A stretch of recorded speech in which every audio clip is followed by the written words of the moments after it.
Salam damai sejahtera saudara-saudariku terkasih dalam Kristus Yesus. Seperti kesaksian saya sebelumnya, yaitu saat saya bercerita bahwa saya boleh merasakan jamahan Tuhan yang hadir dalam hidup saya, di mana saya bisa lolos dari bahayanya COVID. Ini merupakan suatu mujizat buat saya, di mana hanya 3 hari saja yang saya benar-benar menderita sakit. Untuk kemudian membaik, bahkan memperoleh kepulihan yang dibuktikan dengan hasil tes swab negatif dalam waktu 10 hari dari sebelum hasil tes swab saya adalah positif.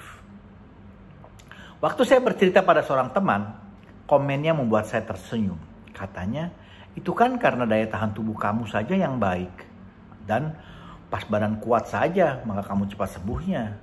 Saya jadi sadar, ternyata tidak semua orang melihat jamahan dari Tuhan sebagai suatu hadiah.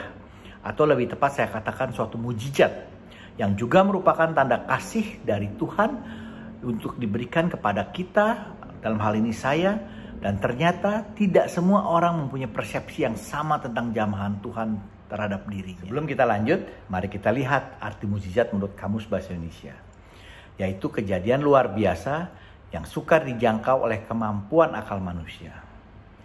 Jadi dapat dikatakan bahwa mujizat adalah suatu kejadian yang terjadi sebagai akibat campur tangan kekuatan yang jauh lebih besar dari sekedar kekuatan dan kemampuan manusia. Seperti kemampuan mengatur kekuatan alam semesta, mengatur laut, angin, badai, dan lain sebagainya. Juga perjanjian lama dalam Mazmur 89 ayat 9 sampai dengan 10 mengatakan, "Ya Tuhan, Allah semesta alam, siapakah Engkau? Engkau kuat ya Tuhan, dan kesetiaanmu ada di sekelilingmu. Engkaulah yang memerintah kecongkakan laut, dan pada waktu naik gelombang-gelombangnya, Engkau juga yang meredakannya."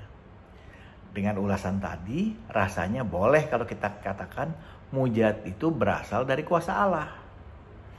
Untuk kita orang beriman, mujizat merupakan tanda atau sapaan dari Tuhan kepada kita. Namun bagi sebagian orang lain, mungkin hanya hal biasa yang tidak memiliki arti apa-apa, yang sering mereka katakan sebagai suatu kebetulan. Mujizat juga sangat erat hubungannya dengan relasi kita kepada Allah. Bila kita memiliki relasi yang sangat dekat dengan Allah, tentunya akan mudah bagi kita merasakan kehadirannya melalui sapaan-sapaannya terhadap kita. Mungkin dapat juga dikatakan kalau mujizat sebagai bukti dari tanda sapaan dari Allah. Sebagai ilustrasi, saat orang yang kita kasih seperti anak atau pasangan kita berulang tahun, atau mereka memiliki prestasi yang baik, biasanya kita akan memberikan mereka hadiah. Saat kita tiba di rumah dengan membawa kotak kado yang dibungkus rapi dan indah, dia pasti sudah tahu kalau itu hadiah buatnya. Dia pasti dengan sukacita langsung menerimanya dan berterima kasih. Bahkan memeluk kita dan langsung membukanya. Hal ini karena kita memiliki relasi yang begitu baik, sehingga dia bisa langsung mengetahuinya dan merasakan kasih kita kepadanya.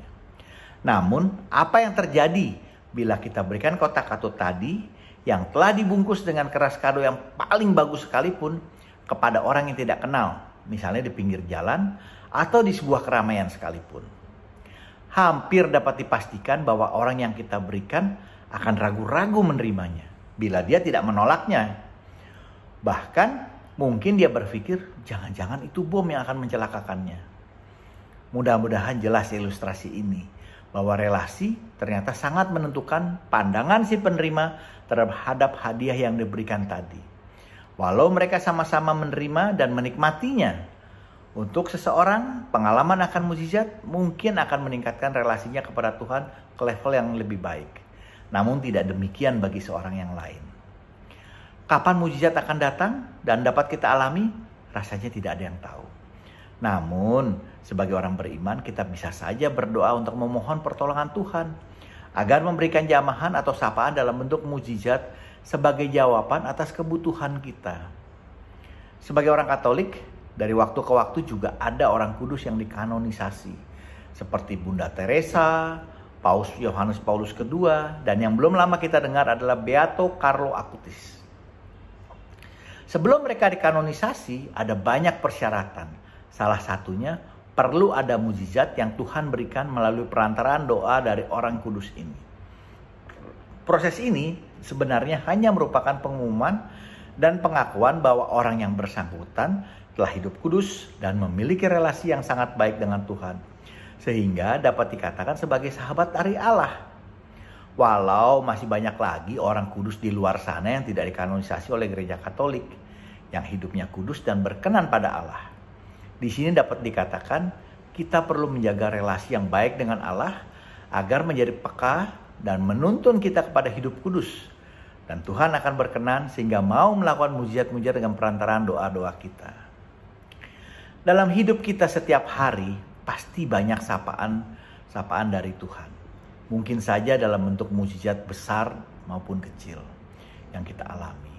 Namun masalahnya, apakah kita peka untuk menyadari bahwa itu adalah sapaan dari Tuhan pada kita?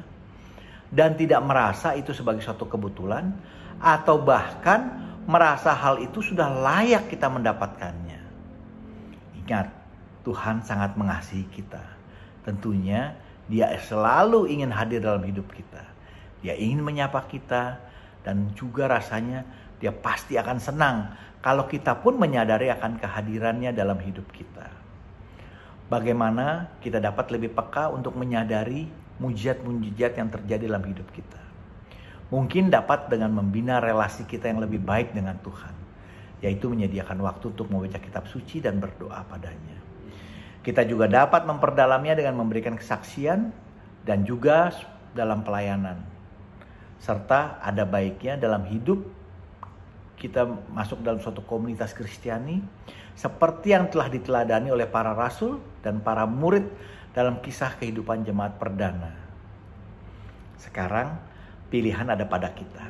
Apakah kita ingin memiliki relasi yang baik dengan Allah dan siap menjadi murid untuk selalu mengikuti Yesus dengan hati yang tertuju pada Dia dan mengikuti firman-Nya, sehingga selalu dapat merasakan damai sukacita hasil dari hidup mesra dengannya dan menikmati sapaan-sapaan darinya setiap saat, yang mungkin sebenarnya adalah mujizat-mujizat kecil yang Tuhan berikan kepada kita.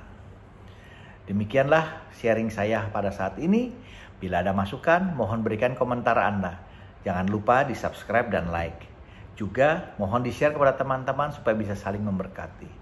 Amin. Tuhan Yesus memberkati.